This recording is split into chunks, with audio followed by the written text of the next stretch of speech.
একসময় হযরত ইলিয়াস আলাইহিস সালাম আল্লাহর কাছে দোয়া করলেন যেন মানুষের অবাধ্যতার কারণে বৃষ্টি বন্ধ থাকে। টানা ৩ মাস বৃষ্টি হলো না, অভাব শুরু হলো, মানুষ মরতে লাগলো। তখন সেই জাতি এসে হযরত ইলিয়াস আলাইহিস সালামকে বলল, যদি তোমার আল্লাহ সত্য হন তাহলে এখনই বৃষ্টি আনো, আমাদের দেবতা বালই বৃষ্টি দেবেন। হযরত ইলিয়াস আলাইহিস সালাম বললেন, ঠিক আছে, চলো কার্মেল পর্বতে সত্য মিথ্যার ফয়সালা করি। শর্ত ছিল স্পষ্ট, তাদের ৪৫০ জন বালের পুরোহিত আর ইলিয়াস আলাইহিস সালাম একাই। দুপক্ষই কুরবানি দেবে, কিন্তু কেউ আগুন জ্বালাবে না। যে ঈশ্বর সত্য তিনি নিজেই আকাশ থেকে আগুন পাঠাবেন। সবাই রাজি হলো। বালের পুরোহিতরা আগে শুরু করলো। ভোর থেকে সন্ধ্যা চিৎকার, নাচ, আর্তনাদ, হে বাল আগুন পাঠাও। এমনকি তারা নিজের শরীর ছুরি দিয়ে কেটে রক্ত ঝরালো, কিন্তু একটা আগুনের ফুলকিও এলো না। বাল সম্পূর্ণ ব্যর্থ হলো। এবার এলো হযরত ইলিয়াস আলাইহিস সালামের পালা। তিনি একটা ছোট কুরবানি দিলেন, ১২টি পাথর বসালেন, চারপাশে খুঁড়ে পানি ভরে দিলেন। এত পানি ঢালা হলো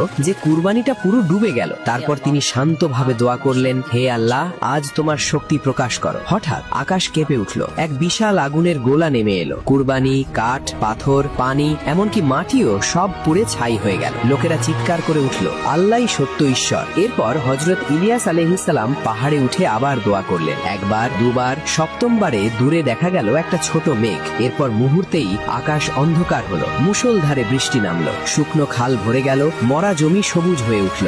আগে আগুন, তারপর বৃষ্টি। একই দিনে দুটি অলৌকিক ঘটনা, আর মিথ্যা দেবতা বাল সম্পূর্ণ লাঞ্ছিত হলো।